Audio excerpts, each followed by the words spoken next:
noite. Mesmo para morar sobre viadutos, é preciso disputar o espaço com instituições, escolas e cooperativas que ocupam o local de forma regular, com contrato assinado e pagamento de impostos. Na edição de hoje do Jornal da Cultura, vamos mostrar as regras sobre o uso dos baixos de viadutos e discutir os riscos nessas áreas sujeitas a incêndios e outros perigos.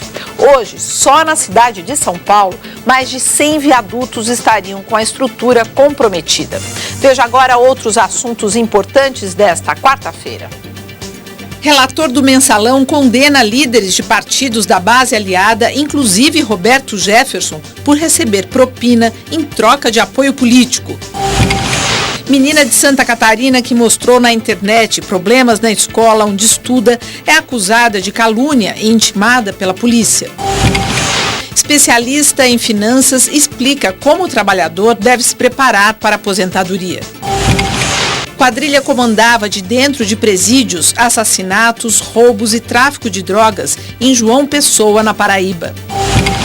França suspende atividades de suas embaixadas em países islâmicos depois que um tabloide francês fez piadas com Maomé.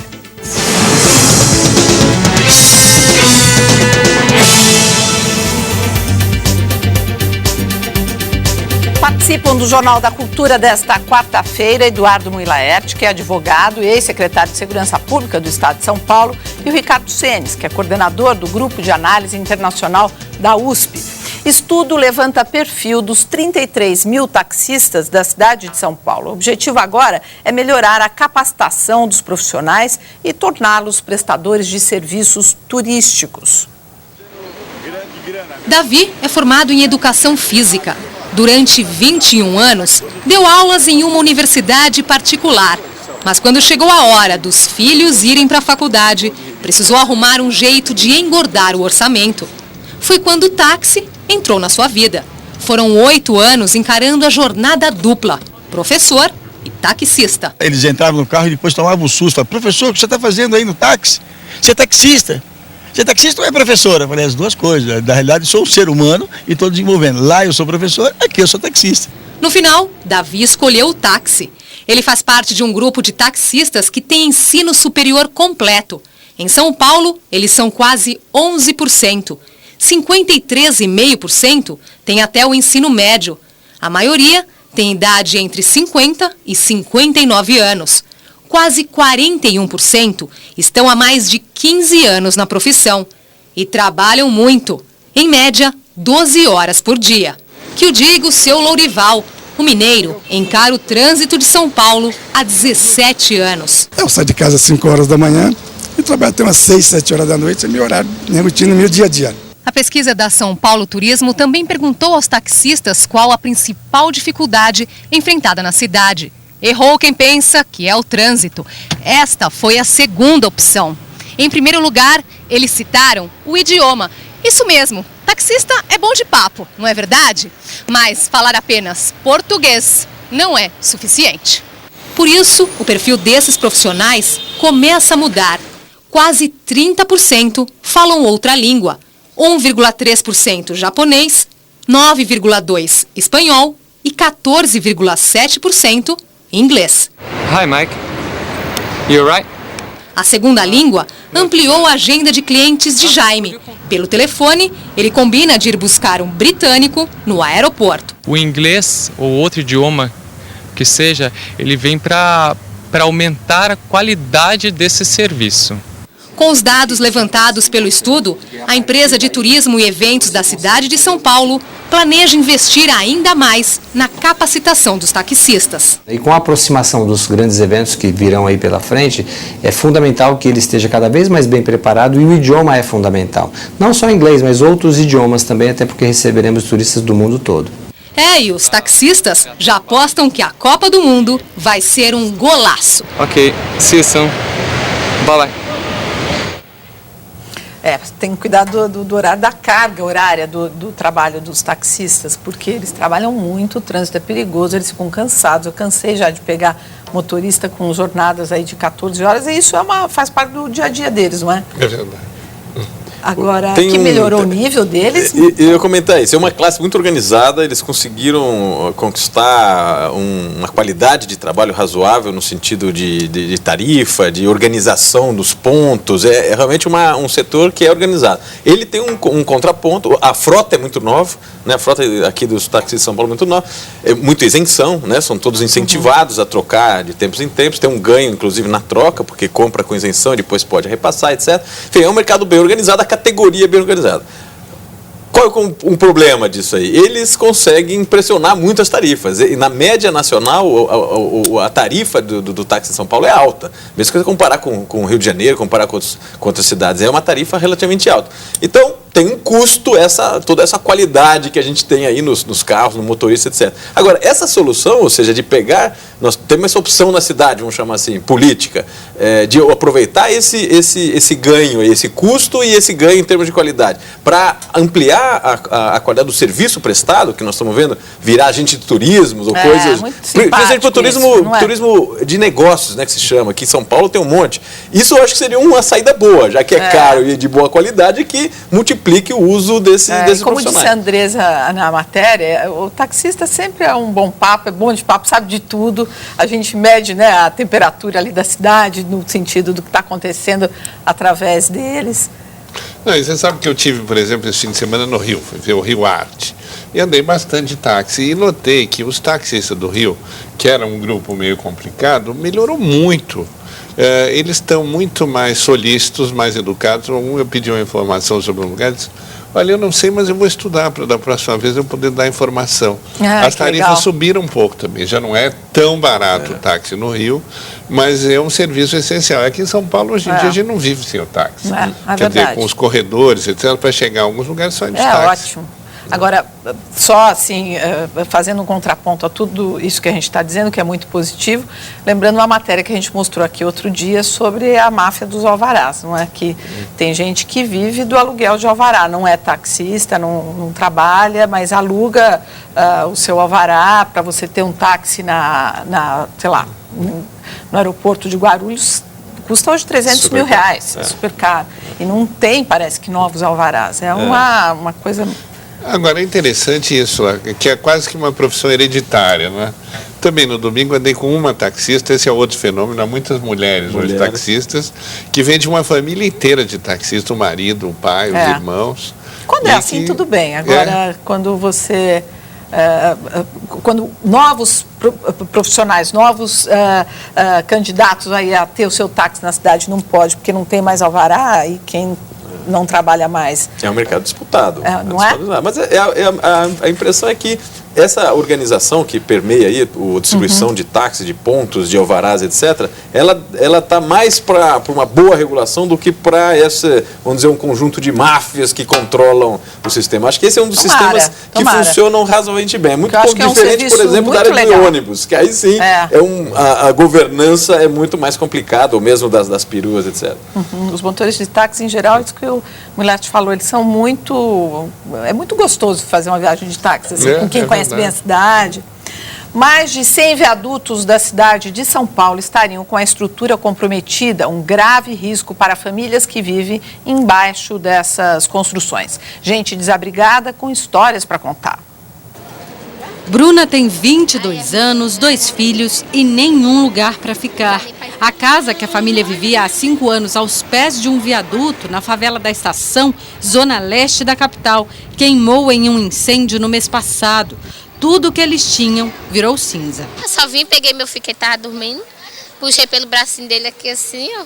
E meu outro filho eu puxei pelo braço e saí correndo aqui no beco, fiquei aqui, eu ia no fogo. Além de ameaçar a vida de quem mora na favela, o fogo coloca em risco a rotina da cidade e, no caso, a estrutura dos viadutos. Foi o que aconteceu no começo da semana. Um incêndio na favela do Moinho, região do Bom Retiro, em São Paulo, interditou um viaduto, parando o centro da capital. Mas o que fazer para ocupar os vazios embaixo dos viadutos de forma inteligente? A prefeitura cede esse espaço para comércios, prestação de serviços, atividades institucionais. Os interessados devem apresentar um pedido às subprefeituras e um projeto com detalhes da obra. Quem ganha o direito de ocupar o local tem que pagar taxas e impostos. O vão sob este viaduto na Avenida Amaral Gurgel, na região central, deu lugar a um terminal de ônibus, exemplo de aproveitamento. Já na Baixada do Glicério, o viaduto abriga entulho e material reciclável. Este outro se tornou estacionamento de carros alegóricos da Escola de Samba Combinados do Sapopemba. O que sobra de área coberta, em meio ao lixo, virou lar. Os moradores contam que nos últimos 15 anos, 7 incêndios aconteceram aqui embaixo do viaduto Capitão Pacheco Chaves, na zona leste de São Paulo. Os carros alegóricos foram destruídos pelo fogo, assim como tudo o que os moradores tinham. Os mesmos pilares que sustentam o viaduto sustentam as paredes das casas de cada um deles. Terezinha está aqui há 2 décadas. Sobreviveu ao frio, enchentes, solidão. Só não perdi a vida porque Deus é pai, né? E Terezinha nem imagina que o único teto que ela tem pode nem ser tão seguro. Segundo este arquiteto do Instituto Polis, dos 250 viadutos de São Paulo, metade está com a estrutura comprometida. Esses viadutos têm 30, 40 anos, né, às vezes mais. Existe muita estrutura de aço que está dentro desse concreto, que está exposta a esse ar poluído, às chuvas. Isso vai sofrendo corrosão, isso pode comprometer a estrutura de concreto do viaduto. Isso exige, então, uma ação de manutenção urgente. Em nota, a Prefeitura de São Paulo informou que já investiu este ano quase 23 milhões de reais na manutenção de pontes e que vai aplicar mais 15 milhões até dezembro. Em relação às famílias atingidas pelo incêndio na favela da Vila Prudente, a Prefeitura se comprometeu a pagar um auxílio aluguel emergencial por 7 meses. Bom, o que é escandaloso no estudo são essas pessoas viverem nesse lugar.